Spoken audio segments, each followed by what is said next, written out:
Halo sahabat Kompas TV, berjumpa lagi bersama saya Yan Rahman di program CCTV. Yang akan membahas kali ini mengenai PSBB. Sejak pandemi COVID-19 ini tentu kalian sudah banyak dijejali dengan singkatan-singkatan mulai dari PDP, ODP, dan juga hal lainnya. PDP, ODP, OTG, mungkin kalian sudah tahu. Bagaimana dengan yang satu ini? PSBB ini yang terbaru. Di sini ada penjelasannya. PSBB yaitu pembatasan sosial berskala besar yang baru-baru ini diterapkan. Pertama di Jakarta, kemudian ada beberapa daerah yang kemudian mengikutinya seperti Bogor, Depok, dan juga ada di Bekasi. Dan saudara, apa sih itu PSBB? Ini merupakan hal yang berbeda dengan lockdown. Kalau kita ataupun ada yang bilang gitu di media sosial, terutama di Twitter, menyebutkan kalau PSBB itu semi lockdown seperti yang diterapkan di Italia. Di sini kita lihat juga ada negara-negara yang memang memberlakukan lockdown. Tapi setiap negara pun lockdownnya berbeda-beda secara teknis begitu. Ada beberapa yang disebutkan di sini mulai dari Tiongkok, Perancis, Filipina, Irlandia, India, hingga negara tetangga kita Malaysia. Kalau dilihat apa perbedaannya lockdown dari satu negara ke negara lain, kita sebut saja Perancis masih bisa memperbolehkan warganya untuk keluar rumah begitu, tetapi dengan ketentuan-ketentuan tertentu begitu, seperti berbelanja ke supermarket, itu pun dengan jaga jarak fisik, dan juga membeli obat, dan kemudian apabila memiliki binatang peliharaan membutuhkan jalan-jalan keluar rumah, itu masih diperbolehkan. Tetapi ada juga daerah-daerah yang benar-benar total lockdown, yang tidak boleh sama sekali ada warga yang beraktivitas di luar, sehingga tanggung jawab pemerintah untuk memberikan makanan kepada warga tersebut. Di sini lockdown artinya yaitu memang ada penguncian wilayah, tidak boleh ada warga di luar wilayah tersebut yang masuk ataupun keluar secara bebas memasuki wilayah yang di lockdown tersebut.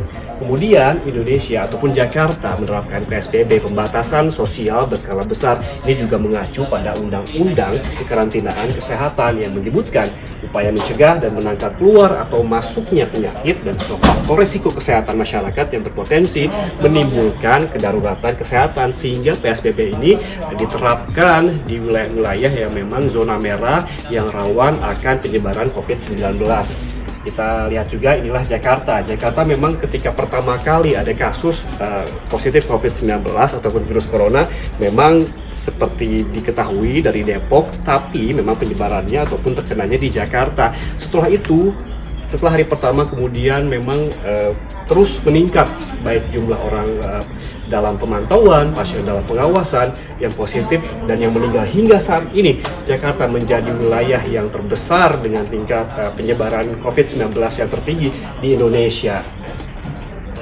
Di sini apa yang harus dilakukan oleh pemerintah Jakarta, seperti juga Pak Anies Baswedan, Gubernur DKI Jakarta, menyebutkan seperti yang kami kutip dari Instagram pribadi Pak Anies, bahwa pembatasan ini hanya akan berhasil bila dilakukan secara disiplin oleh kita semua warga Jakarta. Selama 2 minggu ataupun 2 pekan ke depan, beberapa pembatasan sebenarnya sudah dijalani selama 3 pekan.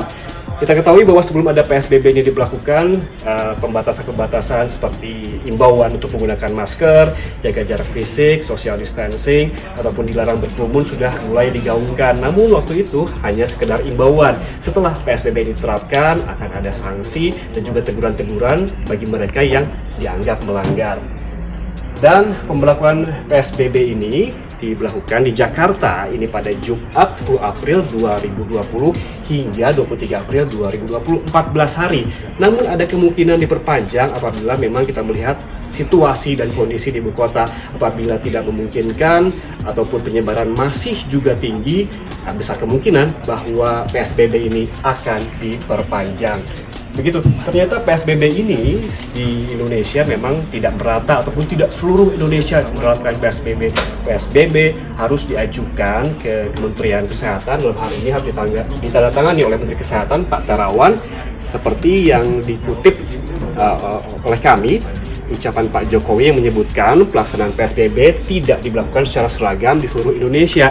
Memang ada ketentuan-ketentuan khusus ataupun tertentu, terutama zona merah atau red zone, di mana tempat-tempat itu yang memiliki syarat-syarat khusus begitu untuk ditetapkan PSBB ataupun diberlakukannya PSBB. Dan apa saja yang dilakukan selama PSBB ini sebetulnya sebelum PSBB pun sudah dilakukan, karena memang waktu itu sudah ada beberapa poin ini seperti peliburan sekolah. Tentunya ini sudah dilakukan, di mana anak-anak sekolah diimbau ataupun diharuskan belajar dari rumah. Kemudian penutupan kantor, kalian mungkin sudah sering mendengar adanya hashtag dari WFH alias work from home, dianjurkan untuk tetap bekerja di rumah, tidak keluar. Ada beberapa sektor yang memang bisa keluar rumah, bisa menjalankan aktivitas di luar rumah seperti sektor kesehatan, juga tadi ada yang berjualan sembako. Mereka yang masih dibutuhkan dipersilahkan untuk beraktivitas, tapi dengan berbagai ketentuan, memakai masker, jaga jarak fisik, dan juga rajin-rajin mencuci tangan. Kemudian ada pembatasan kegiatan keagamaan, ini termasuk dalam kerumunan begitu. Sudah diimbau oleh pemerintah ataupun Pemprov DKI Jakarta agar tidak adanya kerumunan termasuk dalam kegiatan keagamaan. Termasuk adanya pembatasan kegiatan umum seperti konser, pameran, apapun yang memicu kerumunan itu dilarang, dan setelah penerapan PSBB ada sanksi-sanksi tertentu. Dan saudara, inilah kondisi jalan ketika pertama kali PSBB ataupun pembatasan sosial berskala besar diberlakukan di DKI Jakarta. Namun pertanyaan muncul, ini diberlakukan pada 10 April. Apakah ini sepi karena memang PSBB atau waktu itu juga ada tanggal merah alias long weekend? Sehingga kalau kita melihat setelah ini diberlakukan pada hari Jumat waktu itu tanggal merah, sepi Jakarta, tapi hari Senin kembali padat warga yang mendatangi Jakarta dari daerah-daerah satelitnya begitu. Seperti inilah kondisi Jakarta waktu itu. Kemudian ini merupakan checkpoint dari setiap titik, karena memang PSBB ini menetapkan checkpoint ataupun titik pantau di setiap perbatasan-perbatasan yang menuju ke Jakarta.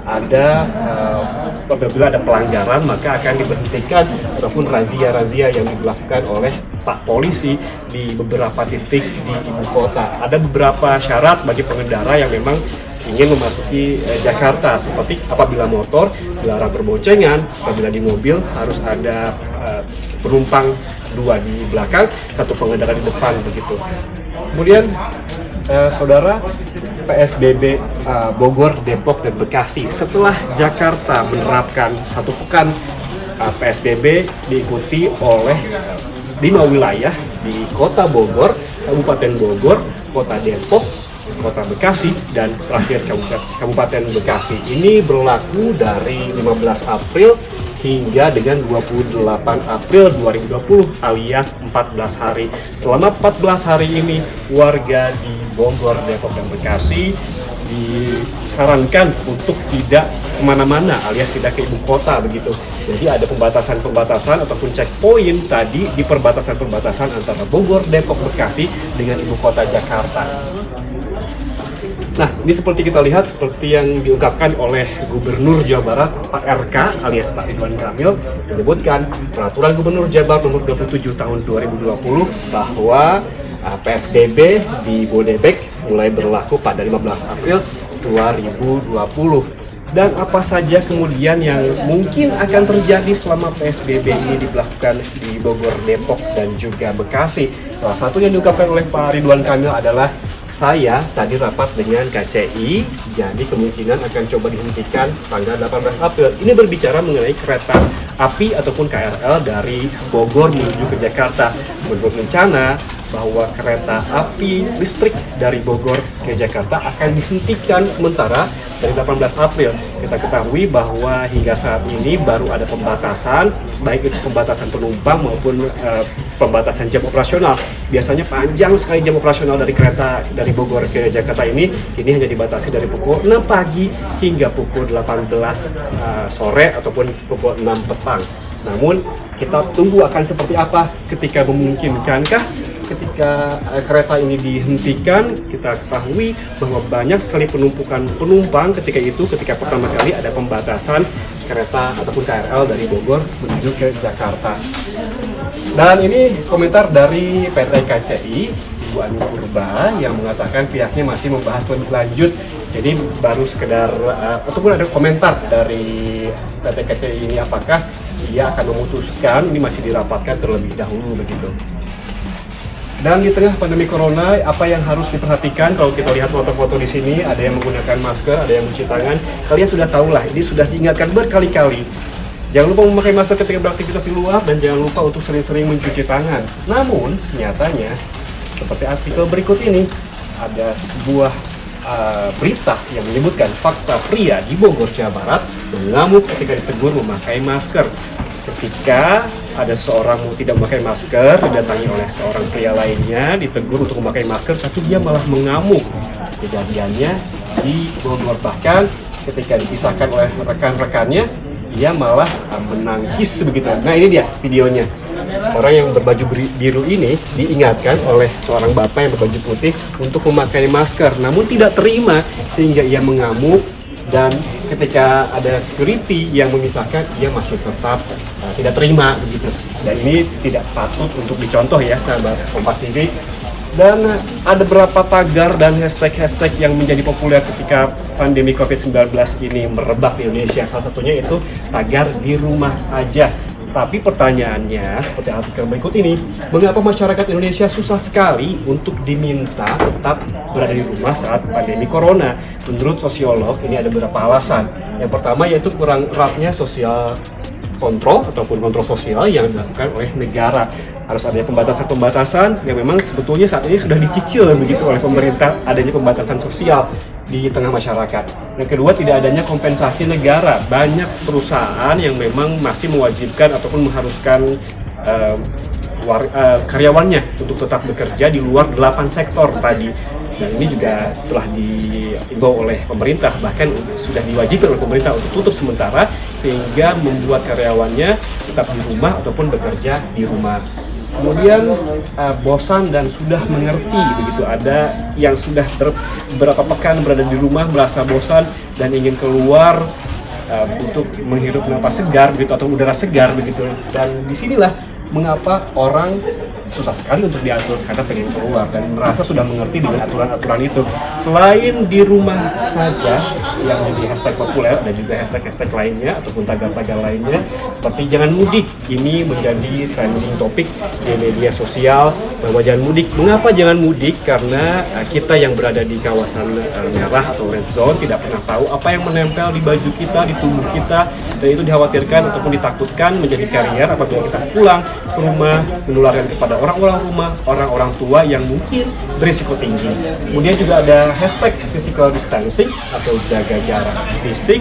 Tetap jaga jarak fisik karena setelah PSBB ini diberlakukan hanya boleh ada 5 orang, itu pun dengan jaga jarak fisik apabila ada di luar rumah begitu. Kemudian Indonesia pasti menang. Tentunya harapan kita bersama bahwa kita bisa mengikuti anjuran dari pemerintah agar pandemi COVID-19 ini segera berada di Indonesia dan kita bisa segera beraktivitas seperti sedia kala. Itu tadi berbagai penjelasan mengenai PSBB yang berlaku di Jakarta dan beberapa kota dan juga kabupaten penyangganya.